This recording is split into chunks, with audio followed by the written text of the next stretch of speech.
आइंदा Pakistani family reaction में उम्मीद करता हूँ आप सब खैरियत से होंगे, जाओगे, खुश होंगे, आबाद होंगे। तो यार मेरा नाम आजाद है। मैं नानद हूं। यार आईएमएफ की भारत के सुपर पावर बनने की रिपोर्ट आने से हिल गई पूरी दुनिया, चाइना और पाकिस्तान बेहोश। अच्छा, आईएमएफ ने बोला है? अब ये क्या जल्दी बोल से रहे कि वॉच सुपर कर, पावर?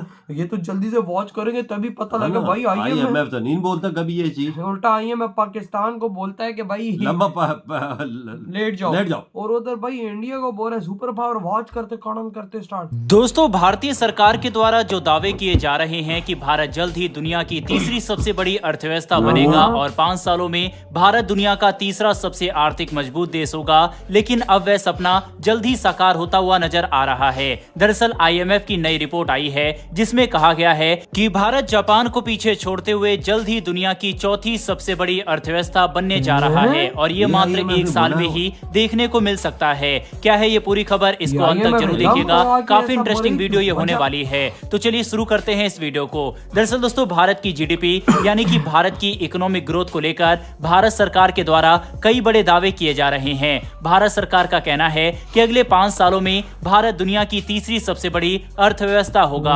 दुनिया भर की कई रिपोर्ट्स में यह भी दावे किए जा रहे हैं कि भारत जल्द ही अमेरिका और चीन के बाद दुनिया की तीसरी सबसे बड़ी अर्थव्यवस्था होगा, लेकिन इस वक्त आईएमएफ की एक रिपोर्ट सामने आई है। उसके मुताबिक भारत जल्द ही यानी कि अगले 1 साल में ही जापान को पीछे छोड़कर दुनिया की चौथी सबसे बड़ी अर्थव्यवस्था बनने जा रहा है।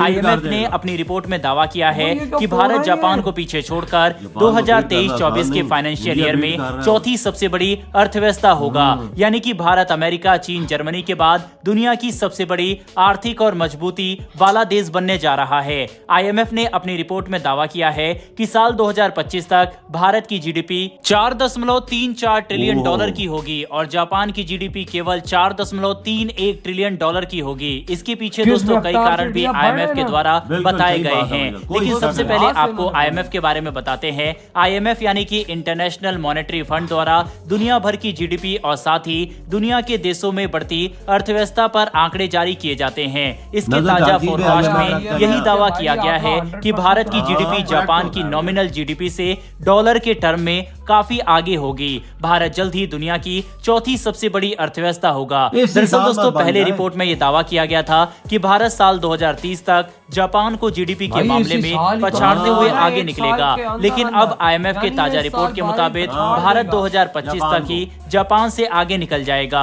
इसमें बड़ा सवाल ये भी होता है कि आखिर नॉमिनल जीडीपी ग्रोथ को क्यों देखा जा रहा है। तो हम आपको ये भी बता देते हैं कि नॉमिनल जीडीपी ग्रोथ को अंतर्राष्ट्रीय लेवल पर देखा जाता है, यानी कि जब अंतर्राष्ट्रीय लेवल पर दो देशों की जीडीपी का कंपैरिजन यानी कि उसकी तुलना होती है, तब नॉमिनल जीडीपी ग्रोथ के हिसाब से ही होती है। पहले दोस्तों आपको बताते हैं कि आखिरकार ऐसा क्यों हो रहा है, ऐसा क्या कारण है कि जापान की जीडीपी लगातार नीचे गिर रही है और भारत की जीडीपी ग्रोथ के पीछे का क्या कारण है। सबसे पहले इसे जापान के नजरिए से समझते हैं। दरअसल जापान कैबिनेट ऑफिस में एक ताजा रिपोर्ट जारी किया गया था जिसमें बताया गया था कि जापान की करेंसी यानी कि जापानी येन 2023 में डॉलर के मुकाबले औसतन 140.48 पर रहा था, लेकिन साल 2024 शुरू होने के बाद से ही लगातार जापान की करेंसी डॉलर के मुकाबले गिरती चली जा रही है और जो जापानी येन 140 पर था अब 158 येन प्रति डॉलर के बराबर हो गया है। जापानी करेंसी में ये पिछले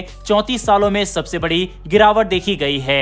4 महीने में ही डॉलर के मुकाबले 9% से ज्यादा की गिरावट जापानी करेंसी में डॉलर के मुकाबले देखी गई है और इसका सीधा असर जापान की जीडीपी पर भी पड़ेगा। वहीं पर दूसरा बड़ा कारण ये भी है कि जापान के सेंट्रल बैंक यानी कि बैंक ऑफ जापान ने अपने ब्याज दरों को कम रखा। बैंक ऑफ जापान का ये मानना था कि इन्फ्लेशन के दौरान यानी कि बढ़ती महंगाई या घटती महंगाई के दौरान लोग जापान के बैंक से पैसा उधार लेंगे और इससे जापान की इकोनॉमी को मजबूती मिलेगी, यानी कि जब महंगाई बढ़ेगी तो लोग पैसा लेने के लिए बैंक के पास आएंगे और कम इंटरेस्ट रेट होने के साथ लोग ज्यादा पैसा लेंगे और इससे सीधा असर देश की जीडीपी पर पड़ेगा। लेकिन असल में हुआ ये कि जापान के लोगों ने जापान के बैंकों से पैसा उधार लिया ही नहीं और इसके चलते जापान की जीडीपी लगातार गिरती चली गई। नतीजा ये हुआ कि जापान की जीडीपी तीसरी सबसे बड़ी दुनिया में जीडीपी थी वह दुनिया की सबसे बड़ी चौथी अर्थव्यवस्था बन गई, यानी कि जापान जर्मनी से भी जीडीपी के मामले में नीचे आ गया। ग्राफ की माने तो इस वक्त अमेरिका नंबर 1 पर है, चीन नंबर 2 और जर्मनी इस वक्त जापान को पीछे छोड़ते हुए नंबर 3 पर आ गया है। वाह। जापान दुनिया की चौथी और सबसे बड़ी जापान अर्थव्यवस्था गिर है रहा है, और भारत भारत आगे नंबर बढ़ 5 पर रहा है, मौजूद एक साल है। के और अंदर उसी को अंदर। देखते हुए वाह IMF ने यार। अपनी रिपोर्ट में दावा किया इंडिया है आगे निकल कि जाएगा, जल्द ही भारत भारत आगे भी निकल जापान जाएगा। को पीछे छोड़ देगा इसमें तो और कोई जापान शक की नंबर बात 5 पर और भारत नंबर 4 पर आ जाएगा। ये सिर्फ एक साल में देखने को हमें मिल सकता है।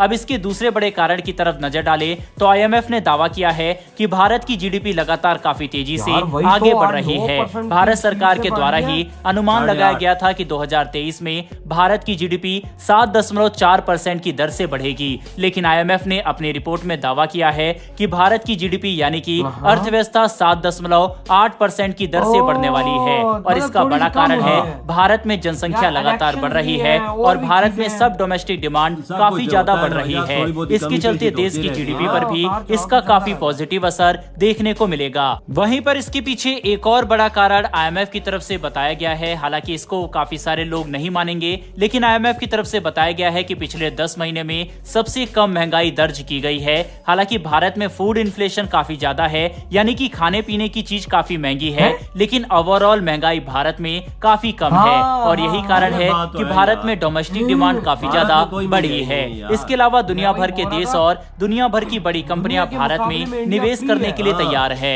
IMF ने यह भी दावा किया है कि एक और जहां दुनिया भर में तंगी है, जहां एक और दुनिया भर के देश और उनकी GDP में गिरावट है, तो वहीं भारत ने दुनिया के बड़े बड़े देशों की कंपनियों को अपने देश में निवेश करने के लिए अट्रैक्ट किया ये बात है। तो है। यही कारण है कि कोई दुनिया शक की बड़ी बड़ी कंपनियां भारत आ रही है। टेक्नोलॉजी सेमीकंडक्टर आ रही है। मैन्युफैक्चर वाली कंपनियां, जिनमें जापान, UK, यूरोपीय संघ, इजराइल, अमेरिका की कंपनियां भारत आ रही है। और ये भी भारत की बढ़ती GDP के पीछे जाहिर एक बात बड़ा है, कारण billions of है। dollars की पहले investment रिपोर्ट में फेंकते दावा हैं वो। किया जाता था कि भारत 2030 तक जापान को पीछे छोड़ेगा, यार। लेकिन अब तो ये 5 साल मोदी जी पहले का यानी इंडिया कि जिसके अंदर देखो 2025 में इतनी ही जल्दी हो गई। भारत बिल्कुल। ऐसा कर देगा 5 और साल दुनिया की पहले। चौथी सबसे बड़ी अर्थव्यवस्था चलिए, बन बात सकता जाके है। मोदी वैसे जी की। दोस्तों, आपके हिसाब से क्या आपको लगता है कि 2025 इधर हुई ये वीडियो खत्म यार। भाई IMF आज बोल पड़ा है कि एक साल के अंदर अंदर जापान पीछे, भारत आगे। यार कितनी बड़ी है इंडिया के लिए अचीवमेंट की बात है, मोदी जी की अचीवमेंट की बात है कि देखो इस मोदी जी ने इंडिया को कितनी स्पीड से आगे बढ़ाया कि आज IMF आके बोल रहा है। ये वही IMF है पाकिस्तानी, जिसके आगे तुम लोग लेटे रहते हो, बिल्कुल। जिसके आगे तुम लोग बोलते हो कि भाई साहब हमारा बाप IMF, हमारा पिता IMF, भाई साहब हमें खाना खिलाने वाला IMF। आज वही IMF बोल रहा है जापान पीछे, भारत आगे, एक साल के अंदर अंदर। ये 5 साल का था वजह, और- इन्होंने मुआहदा किया है, इनका अंदाजा था कि ये 5 साल में होगा हाँ। कि जापान को हम बीट करेंगे। बड़े इसी साल तकरीबन आखिर तक बीट कर देगा जापान को। के IMF ने बोल दिया है। बोल दिया है। उनकी अनाउंसमेंट आ गई है हाँ। और भाई अगले 3-4 सालों के अंदर अंदर जर्मनी को बीट करके भारत तीसरे नंबर पे आने वाला है। बिल्कुल। यार देखो IMF भाई साहब ऐसा नहीं है कि भाई आके बोल दे, भाई उसने ऐसा भाई साहब देखो वो हर चीज में नजर रखता है। बिल्कुल। और आज उसने ये चीज पे नजर की, भारत की तकरीबन 7.8 की स्पीड से GDP बढ़ी है और दुनिया जहां पर गिर रही है नीचे, उधर इंडिया उड़ान भर रहा है। बिल्कुल, वो जापान की अवस्था देख नीचे गिर रही है। भाई जापान जैसे जापान, मुल्क की देख देखो ना आज यार। जो उसको जर्मनी ने भी क्रॉस कर हाँ। दिया और इतनी स्पीड से गिर रही है, हाँ। उतनी स्पीड से भारत की बढ़ रही है। हाँ। जब उसकी गिर रही है भारत की भाई साहब बढ़ रही है, तो भारत उसको मैं कहता हूँ कि साल के अंदर क्रॉस मार बिल्कुल क्रॉस मार देगा। ये आज देखो भारत वही क्या, ये वाकई में वही देश है जो मोदी जी से आने से पहले 11वें नंबर पे था। बिल्कुल। और आज मोदी जी ने 8 सालों के अंदर, 9 सालों हाँ। के अंदर अंदर भाई साहब चौथे पे उसको ले किधर खड़ा कर दिया है। अगर मोदी जी 5 साल रहे तो दूसरे पे भी आने का डर है। यार कसम दूसरे से, पहले कसम पे से, चाइना क्योंकि होगा। देखो अभी इलेक्शंस चल रहे हैं। हाँ। अब इलेक्शंस चल रहे हैं, इफेक्ट पड़ता है, लेकिन उसके बावजूद मोदी जी ने इंडिया को आंच नहीं आने दी। बिल्कुल। नहीं तो पाकिस्तान में इलेक्शंस होते सब कुछ डाउन हो जाता है। बिल्कुल, ये लेकिन बात तो है। इंडिया में ये चीज ये नहीं हुई। नहीं है वजह, तो कम अज कम 1 महीना रहेगा मोदी जी का ना। इन ये मुआहदे शादे नहीं कर सकते फिलहाल, कोई ऐसे सहन में नहीं कर लेकिन सकते। फिर भी इंडिया को देखो देखो किस रफ्तार से जा रहा फिर है। भी। हमारे पास हो इलेक्शन 6 महीने पहले ये फर्क पड़ना शुरू हो जाता है कि चीजें महंगी होना शुरू हो जाती हैं, हर चीज तबाह हो जाती तबाह है। हो जाती है, लेकिन उधर उधर मोदी जी फर्क होने नहीं पड़ा। दिए। ये होता है उसी देश। रफ्तार से उनकी तरक्की जारी और है। आज देखो इस दौरान ही IMF ने बोल दिया कि इसी साल जापान को बीट करके चौथी पोजीशन इंडिया वही हासिल ना। कर। तो यार आपके क्या थॉट है, क्या आप तैयार हैं इस चीज के लिए? इधर ही वीडियो खत्म करते हैं।